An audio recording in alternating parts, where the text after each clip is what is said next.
You know all those ancient myths that sounded like total BS? Lost cities, curses, insane tech.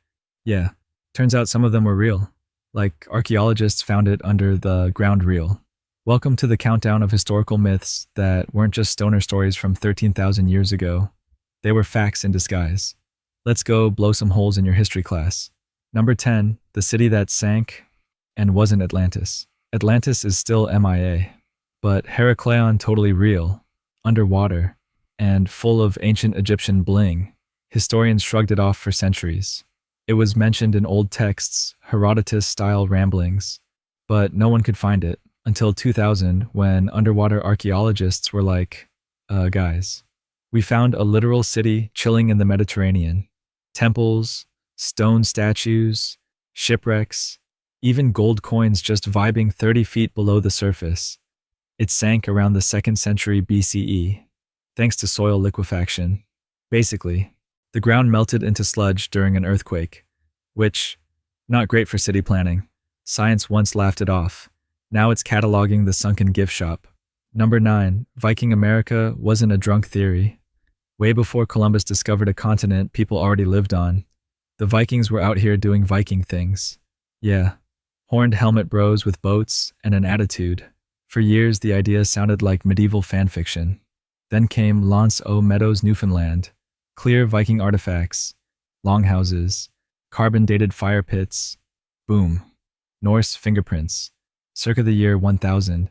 And in 2021, scientists used tree rings and solar activity, seriously, to pinpoint the exact year they were there, 1021. So yeah, Vikings touched grass in America 500 years before Columbus even packed a map. Whoops. Number 8, the war elephants were real and kinda terrifying. You've probably heard the tale. Hannibal, the Alps, elephants. Sounds like ancient propaganda, right? Elephants. In snow. But it happened. Historians found elephant bones along the route. Ancient texts describe the exact breeds, including a now extinct North African elephant, small enough for mountain paths, big enough to ruin a Roman soldier's day. Modern zoologists back it up, elephants can survive cold for short periods, if trained. So yeah, Hannibal pulled off the world's first and worst ski safari. And yes, they trampled Roman legions, like tanks with tusks. Number 7, the oracle at Delphi was high. Literally. Ancient Greeks believed the oracle at Delphi could speak for the gods. Plot twist. She was probably stoned out of her mind. The temple ruins sit on a fault line that emits ethylene gas, a sweet-smelling hydrocarbon that causes hallucinations in low doses. Basically, she was huffing ancient natural gas and calling it divine wisdom. The original influencer. Vibes-based predictions. Zero accountability. Science didn't ruin the magic. It gave us the chemical formula for the god's voice. You're welcome, Apollo. Number 6.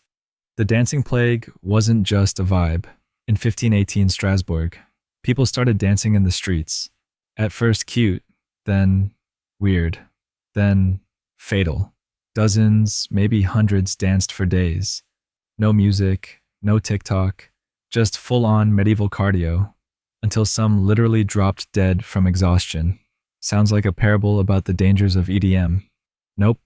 It's a real thing documented in church and medical records. Scientists think it was a mix of mass hysteria and ergot poisoning, a moldy fungus on rye bread, with natural LSD-like effects. So yeah, bad toast plus stress equals involuntary death rave. Next time someone says dance like no one's watching, maybe check the bread first. Number 5. The Amazons weren't just comic book fanfic. Wonder Woman's crew real. The Amazons' fierce horse-riding female warriors roamed the steppes of Eurasia. Historians used to call them Greek fear fantasy, until archaeologists started digging in Ukraine and Russia and found tombs, female skeletons, weapons, battle injuries, horse gear. A 2019 study showed about a third of the warriors were women, not followers, not camp wives, actual combatants. They were likely the OG horseback archers, skilled, mobile, and extremely over your fragile masculinity. So yeah, the Greeks weren't lying. They were getting their butts kicked. Number 4. The curse of Tutankhamun had a microbiological plot twist. When King Tut's tomb was opened in 1922, people started dying. Mysteriously. Dramatically. Conveniently soon. Cue spooky headlines, the Pharaoh's curse. But the real villain, mold. Tombs like Tut's are perfect for Aspergillus flavus, a toxic mold that produces aflatoxin, which kills people with weak immune systems. Oh, and histoplasmosis, a lung disease from bat guano, also made a surprise appearance. So, yeah, the curse was less supernatural, more spore warfare. Lesson: if you're gonna rob a tomb, wear a real mask, not the sexy Halloween kind. Number 3. The legend of Troy totally happened, with fewer gods. For centuries, the Iliad was seen as fanfiction with spears, epic battles, divine drama, giant horse, fun, but fake. Then came Heinrich Schliemann, 19th century archaeologist, with zero chill and awful technique.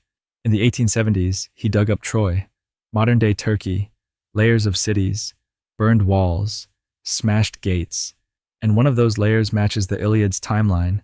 Around the 12th century BCE, there was a war. There was a city. It got absolutely wrecked. As for the wooden horse, probably a siege engine, or sneaky ambush. Sorry, Hollywood.